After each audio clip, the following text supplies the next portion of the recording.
Pendidikan diartikan sebagai tuntunan dalam hidup tumbuhnya anak-anak. Maksud pendidikan yaitu menuntun segala kodrat yang ada pada anak-anak agar mereka dapat mencapai keselamatan dan kebahagiaan yang setinggi-tingginya, baik sebagai manusia maupun sebagai anggota masyarakat. Pertama kali harus diingat bahwa pendidikan itu hanya suatu tuntunan di dalam hidup tumbuhnya anak-anak. Artinya, bahwa hidup tumbuhnya anak itu terletak di luar kecakapan atau kehendak kaum pendidik. Anak-anak itu sebagai makhluk, manusia, benda hidup, sehingga mereka hidup dan tumbuh menurut kodratnya sendiri. Keadaan jiwa yang dibawa oleh anak ketika lahir di dunia diumpamakan sehelai kertas yang sudah ditulisi penuh. Tetapi semua tulisan-tulisan itu suram. Pendidikan itu berkewajiban dan berkuasa menebalkan segala tulisan yang suram dan berisi baik, agar kelak nampak budi pekerti yang baik pada peserta didik. Budi pekerti, watak atau karakter merupakan hasil dari bersatunya gerak pikiran, perasaan, dan kehendak atau kemauan sehingga menimbulkan tenaga.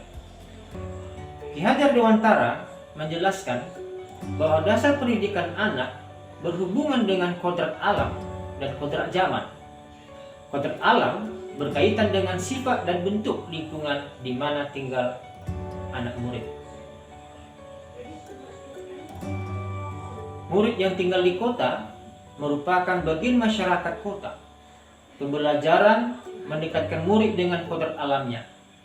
Guru jangan memberi pengajaran di luar konteks hidup tempat tinggal murid.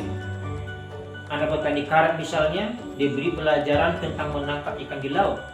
Ini kurang relevan seperti apa yang disampaikan oleh Ki Hajar Dewantara. Kodrat zaman berhubungan dengan isi dan irama pendidikan yang bergerak dinamis.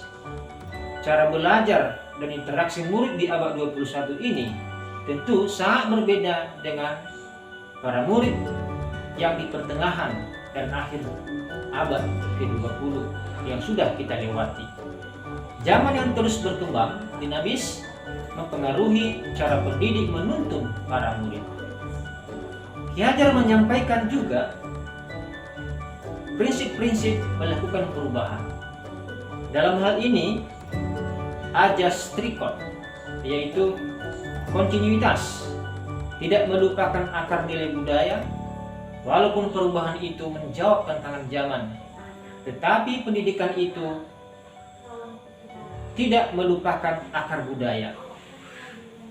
Yang kedua, konvergensi, pendidikan yang harus memanusiakan manusia. Perubahan-perubahan yang kita buat harus memperkuat nilai-nilai kemanusiaan. Dan yang ketiga, konsentris. Maksudnya adalah pendidikan harus menghargai keberagaman yang ada. Menghargai keberagaman. Sehingga pendidikan itu memerdekakan murid dan yang harus kita terapkan.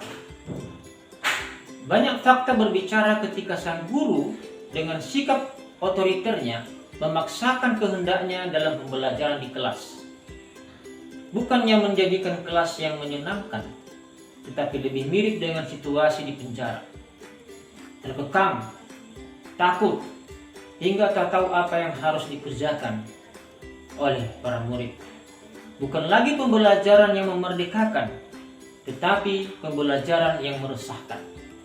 Bahkan jika ada mata pelajaran dan guru yang tidak disukai oleh murid, rasa malas ke sekolah pun melanda para murid kita.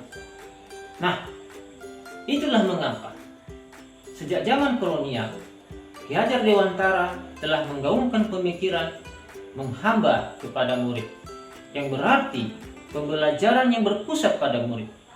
Ibarat seorang pembeli yang dianggap raja, selayaknya murid harus dianggap raja dalam setiap pembelajaran. Apa yang menjadi kebutuhan murid harus bisa diakomodasi sang guru dengan segala macam cara, sesuai dengan kondisi murid tersebut. Itulah makna menghamba kepada murid. Guru memberikan kebebasan kepada murid bukan untuk mengekang.